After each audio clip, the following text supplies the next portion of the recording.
Allô, allô! Alors, bienvenue à cette vidéo, cette capsule vidéo du 26 mars 2020. J'ai marqué en haut en cette période de stress et j'ai fait exprès là, pour mettre des signes de dollars à travers les S. Je pense que c'est une période que tout le monde, mondialement parlant, sur la planète, une pandémie, donc ça touche la planète au complet, on est tous touchés, de loin ou de près. Donc c'est pas une période de full réjouissance, isolement, confinement qui est prescrit de part et d'autre dans toutes les nations. Donc, période de stress. Et stress, ben, souvent quand on met des signes de dollars, ben, souvent il y a un côté financier à ce confinement-là, à tout ce qui se passe actuellement, là, le fameux virus.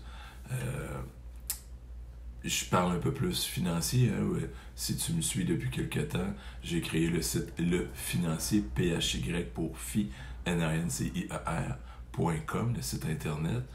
J'ai la page pro sur Facebook que tu peux venir voir des notifications tous les jours normalement, dans la semaine surtout. Je viens mettre mon petit grain de sel, une petite astuce, une réflexion, de l'information. Donc aujourd'hui, je ne suis pas ici pour venir vendre mes livres, formations, quoi que ce soit. Si jamais c'est quelque chose que tu as envie d'aller voir, ben, le site que je viens de donner, puis je le mettrai même pas là, je pense que ça fait assez longtemps que, en tout cas, si c'est la première fois, plate à toi, peut-être aller voir plus haut ou plus bas, tu vas voir des liens sur ce site-là directement. Mais ce que je veux parler, bien, je parle depuis longtemps des dettes, régler les dettes et tout ça. Je pense que c'est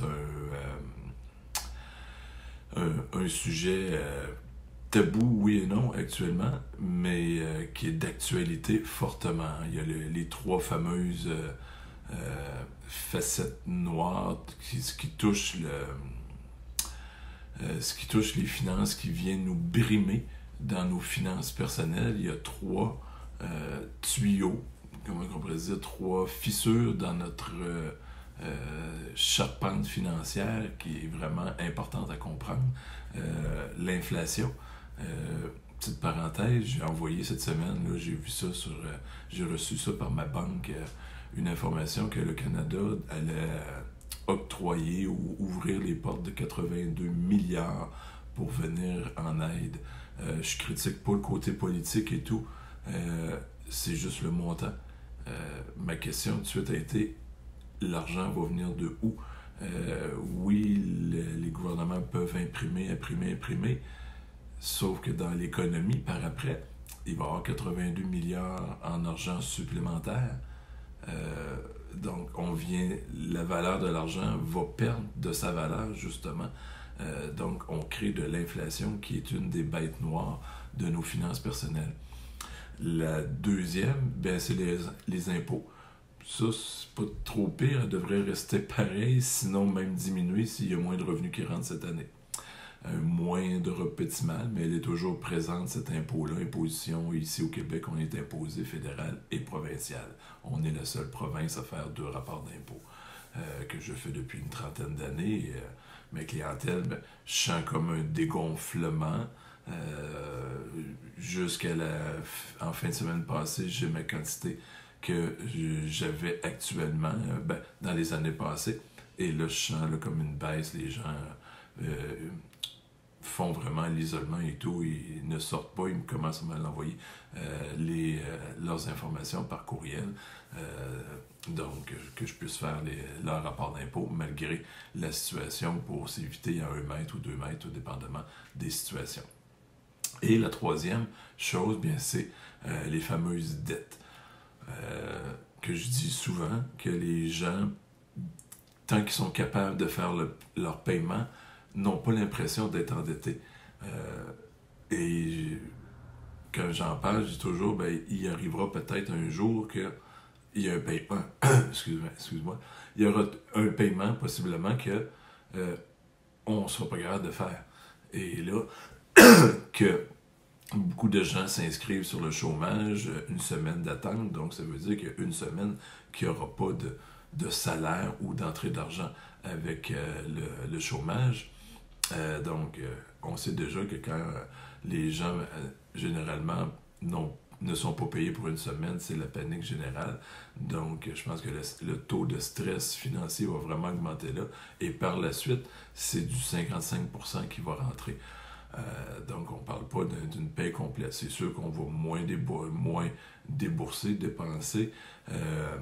On va y aller à l'essentiel, donc la nourriture et rester à l'intérieur de la maison. Donc, il y a moins de dépenses à quelque part, mais je pense que tu comprends un peu le sens de ce que je veux dire. Il y a moins d'entrée d'argent qui va rentrer. Donc, il y a des paiements qui continuent à se faire. Hein, quand je disais, il n'y a pas longtemps, je l'ai écrit, là, je pense que c'était peut-être plus mon côté personnel, mon portail personnel et non sur le financier. Je disais que les gens qui ne comprennent pas les intérêts en payent et les gens, ceux qui les comprennent, en reçoivent.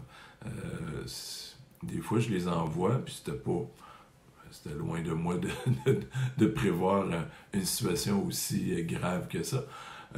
C'était plus dans le sens, quand je l'avais envoyé, de faire réfléchir les gens. Ben, si tu as des dettes, c'est peut-être pas bon. Mais si tu as des placements, ben, peu importe que tu sois malade, qu'il y ait des congés fériés ou actuellement on est en isolement, en confinement obligatoire, les dettes qu'on a, les prêts automobiles, prêts hypothécaires et tout ça, les intérêts continuent à se calculer, à moins qu'il y ait des petites subventions ou des accros là, qui viennent dire aux institutions financières ne calculez pas, ça j'ai pas entendu. Mais tu comprends que ça se calcule dans l'autre sens. Une autre phrase que j'aime dire des fois régulièrement, c'est que la prospérité d'une nation commence par la prospérité individuelle. Donc, toutes des choses que moi ça me fait toujours réfléchir quand je les lis et que je les partage. Et le but est vraiment de faire réfléchir, de donner des petites étincelles, de dire, il faudrait commencer à penser à un moment donné à notre situation. Ça fait 2 ans, là, en janvier, j'ai fait la 2e cohorte que je fais comme un mini coaching en 5 petites vidéos, un défi de 5 jours, où est-ce que je donne de l'information. La 2e année, j'ai eu plus de gens qui se sont inscrits. Donc, c'est intéressant. Les gens sont de plus en plus sensibles à ça. Période de confinement, qu'est-ce que c'est?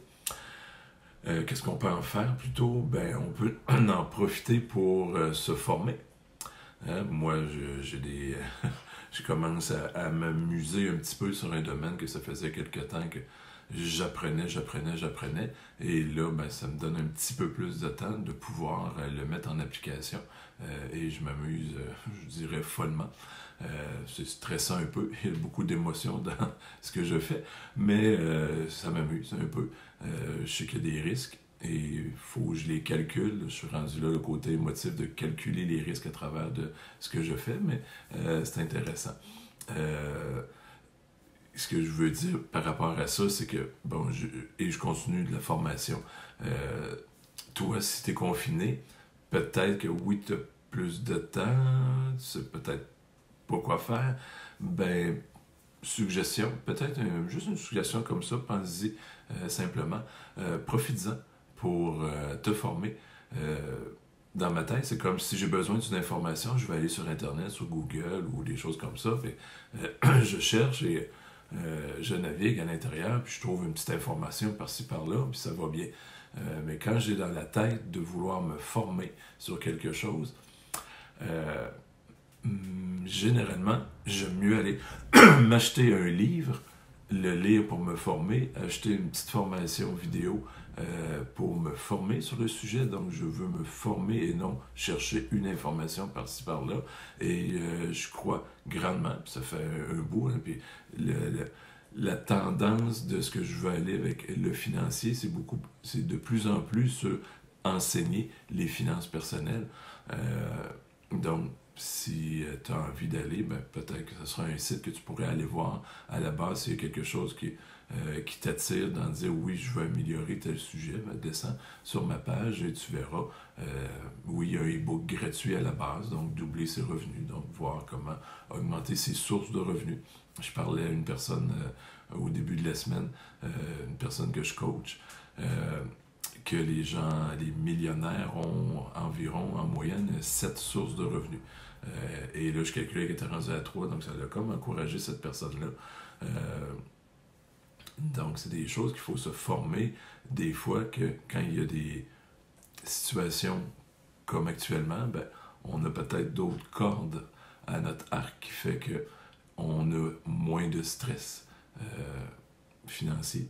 C'est le sujet que je parle, mais une fois qu'on enlève le stress financier, qu'on enlève, j'ai écrit un livre là-dessus, la gestion du temps, qu'on sait comment gérer un peu nos objectifs, les créer, les gérer et les planifier dans un agenda, oui, on subit la même situation, mais avec un niveau de stress plus bas. Et c'est une vidéo que j'ai vue là, hier ou avant-hier qui disait un peu ça à la fin. Que la personne elle disait, je veux pas paraître un prophète, mais profitez-en pour augmenter votre niveau de spiritualité. Je ne veux pas aller beaucoup plus loin là-dedans, mais il venait sous-entendre que profitons-en, qu'on se calme, on se dépose, et peut-être que c'est un moment important de se re-questionner, de dire, qu'est-ce que je veux réellement accomplir cette année, hein? En début d'année, les fameuses résolutions, les objectifs, on se dit toujours, cette année, je veux améliorer telle affaire. Cette année, j'aimerais faire un voyage à tel endroit.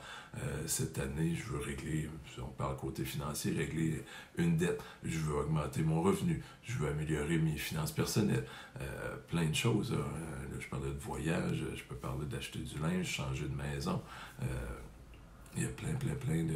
Je veux apprendre telle langue, je veux apprendre à jouer de la guitare, améliorer mon swing de golf. En début d'année, on a toutes les résolutions, les objectifs, mais là, c'est une période comme particulière qu'on peut revisiter ces objectifs-là et se reposer. Est-ce que c'est vraiment ce que je veux sincèrement en dedans de moi, essentiellement dans ce qui me fait vibrer. Donc, je te salue là-dessus. Je souhaite que ça se règle dans des temps très rapides. On est tous un peu à l'écoute de voir qu'est-ce qui se passe à travers tout ça, les nouvelles mesures qui se font tous les jours, il y a des nouvelles mesures. Donc, on les suit et on souhaite que le meilleur. Et dans tout ça, bien, on essaie de rester le plus calme possible, moins de stress. Je te souhaite une belle journée. Bye bye.